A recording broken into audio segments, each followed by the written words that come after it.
Hello everyone, today I am teach you class 11. Topic is your consumer equilibrium. इससे पहले हम study कर चुके हैं यूटिलिटी एनालाइज के बारे में। आज हम स्टडी करेंगे किसके बारे में, कंज्यूमर इक्विलिब्रियम।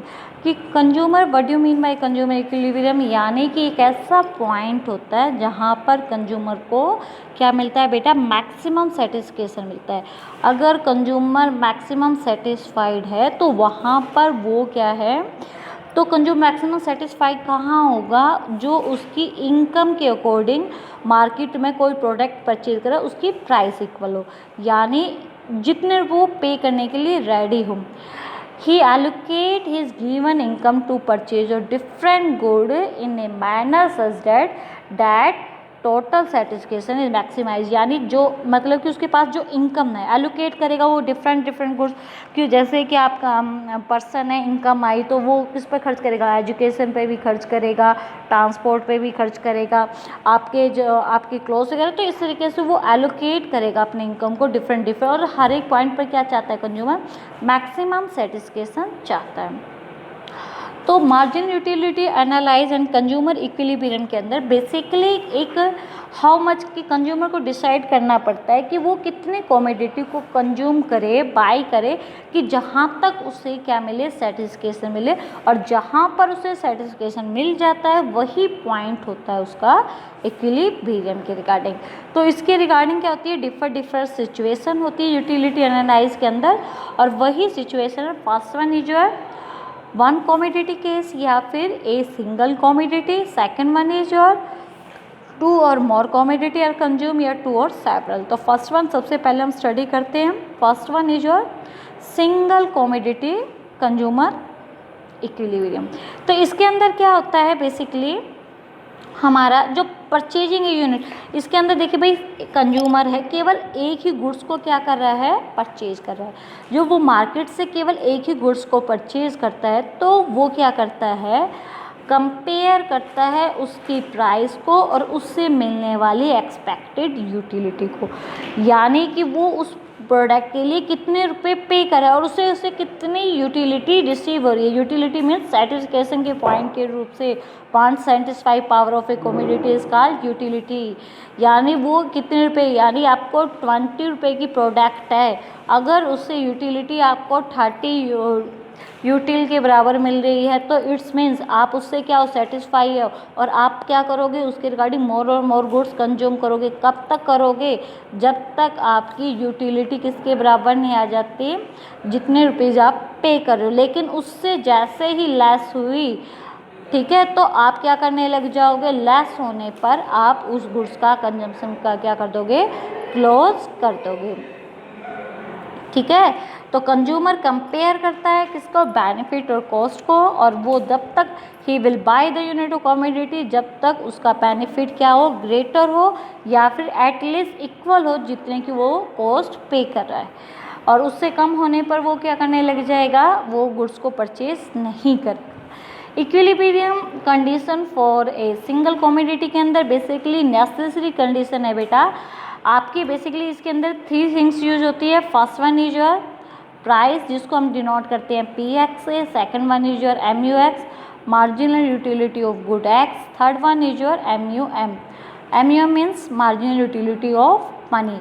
तो हमारा क्या है, वन कमोडिटी केस के अंदर हमारी क्या होनी चाहिए, जो first one is your MUM is equal to PX। First situation, first condition हो सकती है, या फिर सेकंड कंडीशन क्या हो सकती है, marginal utility of product MUX upon MUR या MUM कह सकते हो इक्वल टू प्राइस, या फिर देखिए भाई MUM कहो अपॉन MUX अपॉन PX।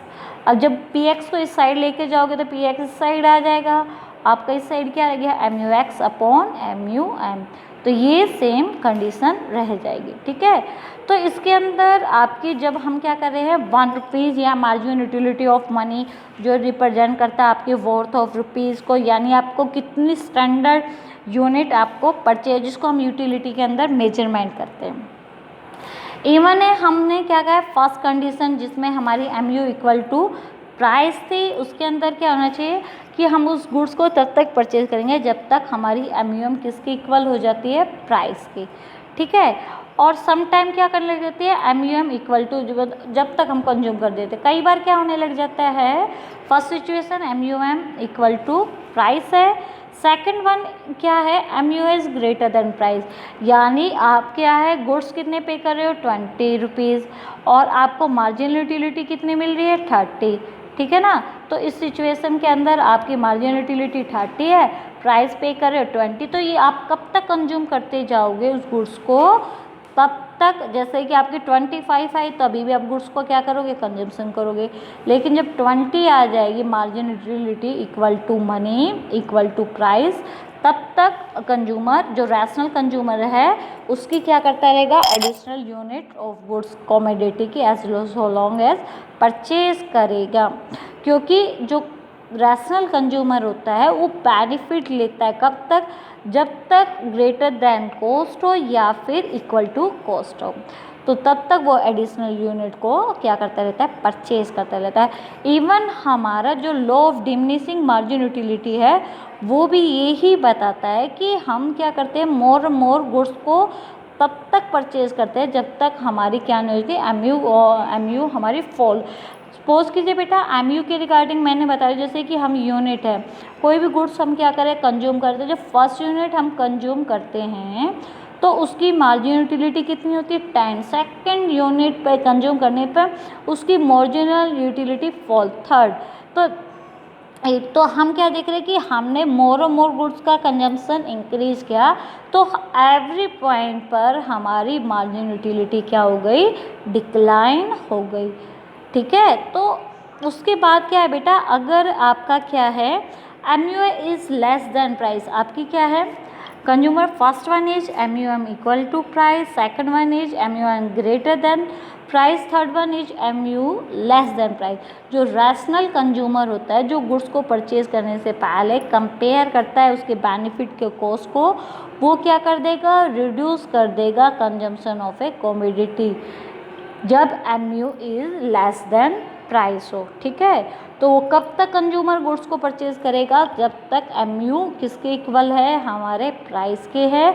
जब हमारी क्या होने लग जाएगा, बेनिफिट क्या हो जाएगा, लेस देन कॉस्ट हो जाएगा, कंज्यूमर डिक्रीज कर देगा एडिशनल यूनिट जो कंज्यूम कर रहा था, ठीक है। तो ये सारी चीज़ें हैं। चलिए उसके बाद है second one is your sufficient condition.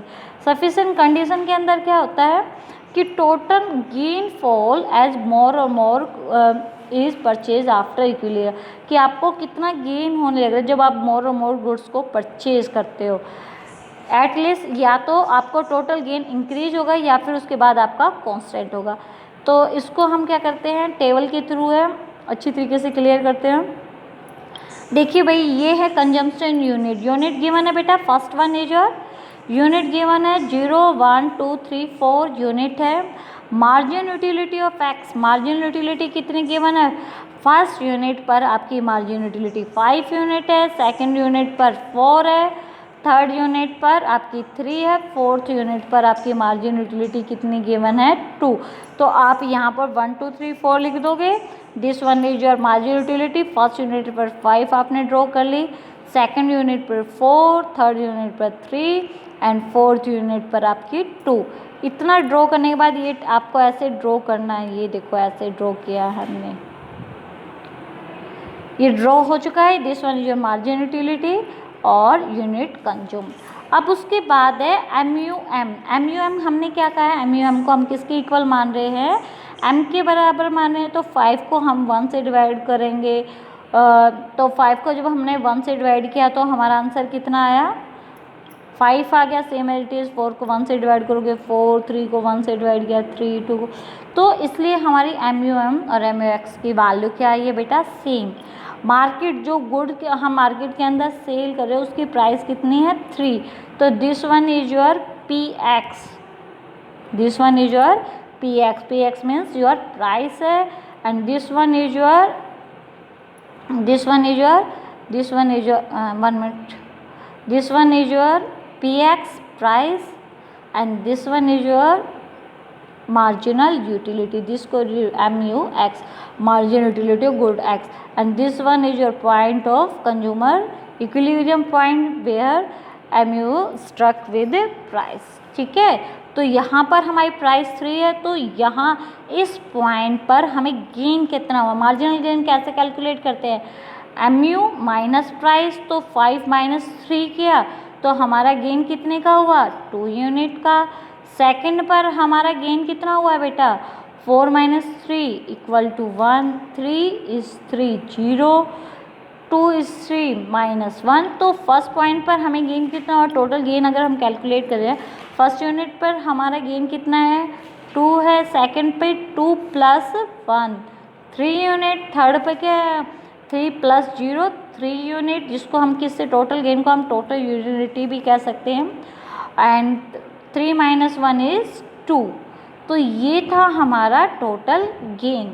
Clear, तो इस पॉइंट पर हमारा बेसिकली यही है। तो ये हमारी क्या है टेबल जो हमको ड्रॉ करनी पड़ेगी किसकी सिचुएशन के अंदर, वन कॉमोडिटी केस के अंदर। तो वही चीज़ें बताई हुई है बेटा, price of commodity x in the market है, 3 रुपीज़ पर यूनिट है, और हमने क्या किया फर्स्ट पर 5 रुपीज़ यूनिट यूटिल के बराबर हमें mu रिसीव हो रही है। सेकंड जब यूनिट हमने कंज्यूम किया तो 4 यूटिल मीन्स 4 रुपीज़ के बराबर मिल रही है। थर्ड यूनिट जब हमने कंज्यूम किया तो हमें कितनी यूटिल मिल रही है, मार्जिन यूटिलिटी भी हमें 3 मिल रही है, और एग्जैक्टली भी प्राइस कितना है 3। तो यहाँ पर हमारी मार्जिन यूटिलिटी किसके इक्वल हो गई, प्राइस के। तो यहीं पर कंज्यूमर क्या हुआ, इक्विलिब्रियम। उसके बाद जब वो 4th यूनिट कंज्यूम करता है उसे कितना मिलता है 2 यूटिल, लेकिन एग्जैक्टली में वो क्या है लेस देन प्राइस है। तो इसका मतलब कंज्यूमर क्या नहीं है, इक्विलिब्रियम नहीं है। तो इसके बाद कंज्यूमर क्या नहीं करेगा, परचेज नहीं करेगा अनदर गुड्स। तो ये था आपका टोटल गेन वाली प्रोसेस, कैसे कैसे हम टोटल गेन हमने वैल्यू कैलकुलेट की थी, नेगेटिव भी वैल्यू आई थी हमारी। उसके बाद लास्ट में हम कंक्लूजन के फॉर्म में कह सकते हैं, the conclusion is that in a single commodity case एक कंज्यूमर मेक परचेज ओनली, एक कंज्यूमर केवल तब तक गुड्स परचेज करता है, कब तक, when mu equal to price, यानी जब हमारी मार्जिन यूटिलिटी प्राइस के इक्वल है तब तक वो कंज्यूमर क्या करेगा, गुड्स की एडिशनल यूनिट परचेज करेगा। जैसे ही mu क्या आ जाएगा, लेस देन प्राइस हो जाएगा, तो वो कंजम्पशन रोक देगा। आपका जो डायग्राम था हॉरिजॉन्टल एक्सिस पर आप क्या रिप्रेजेंट कर रहे थे, डिमांड, और मार्जिन यूटिलिटी आपकी किस पर थी, वर्टिकल एक्सिस के अंदर थी। mu आपने दिखाई बेटा, देखिए mu हमें ये देखने लग रही थी, देखिए this one is your mu कैसे जाने लग रहा है आपका, ये डाउनवर्ड जा रहा है। px कैसे है बेटा, आपकी स्ट्रेट लाइन है, इसके अंदर हमने क्या आने लग रहा है, यहाँ पर हमने मार्जिन यूटिलिटी प्राइस को इस साइड हमने एक्स एक्सिस पे यूनिट कंज्यूम को रिप्रेजेंट किया है। ठीक है बेटा, तो इसके अंदर हमारा यही है कि हमारे जो mu है वो स्लोप लेफ्ट टू राइट है, आपका लेफ्ट टू राइट है, और हमने क्या किया मार्जिन यूटिलिटी को mu को, यानी this one is your mu x and this one is 1 minute again, देखिए this one is your mu x है, and this one is your price, and this one is your strike point, जहाँ पर consumer क्या हुआ है, equilibrium point है। तो इसमें हमने क्या किया है mu जिसको हम किस में रिप्रेजेंट कर रहे थे, रुपीज़ में, MUR कह सकते हो या mu कह दीजिए, वही सेम बात है। अकॉर्डिंग टू दिस थ्योरी, तो कंज्यूमर क्या करता है, कंपेयर करता है मार्जिन यूटिलिटी जो भी उसे बेनिफिट मिल रहा है किसके साथ, उसकी प्राइस या फिर हम क्या कहें कॉस्ट के साथ। वो कब तक करेगा, जब तक जो मार्केट प्राइस है रुपीज़, हम 3 रुपीज़ पर यूनिट कह रहे थे, तो कंज्यूमर एग्जैक्टली 3 यूनिट तक, जहाँ तक दोनों चीज़ हमारी mu किसके इक्वल ना आ जाए, हमारी रुपीज़, और जब तक उसे मैक्सिमाइज गेन मिलता रहेगा, यानी 3 से गेन ऊपर मिलता था ना बेटा, जब 5 4, तो वो क्या करने लग रहा था, लगातार कंज्यूम कर रहा था, और इक्विलिब्रियम पॉइंट हुआ उसका E। तो सिंगल कॉमोडिटी केस में, in a single commodity case एक कंज्यूमर इक्विलिब्रियम होता है, कब, if margin utility is not equal to 1। तो एक और हम अनदर एग्जाम्पल लेते हैं, वो हम अनदर एग्जाम्पल अपनी नेक्स्ट क्लास में, नेक्स्ट वीडियो में। अगर वीडियो अच्छी लगी है तो लाइक शेयर जरूर कीजिए। ओके।